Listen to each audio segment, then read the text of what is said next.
MPTC రోజున notice చేస్తూ ఆ రెస్పెక్టివ్ మండల్లో నోటీస్ బోర్డు పైన డే 1 నుండి డే 3 వరకు నామినేషన్స్ సెల్ఫ్ డిక్లరేషన్ తీసుకోవాల్సి వస్తుంది. ఇదంతా డే 1 నుంచి తీసుకోవాలి. అంటే నోటీస్ అయ్యే రోజు కూడా నామినేషన్ తీసుకోవచ్చు.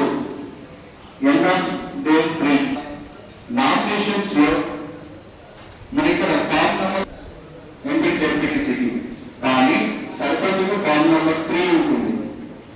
Difference form number 4 and form number 3 అక్కడ గుర్తు చూసుకోండి. పంచాయతీ ఎలక్షన్ ఫామ్ నెంబర్ 3 అనేది ఉంటుంది. కానీ ఇక్కడ ఎంపీటీసీకి ఫామ్ నెంబర్ 4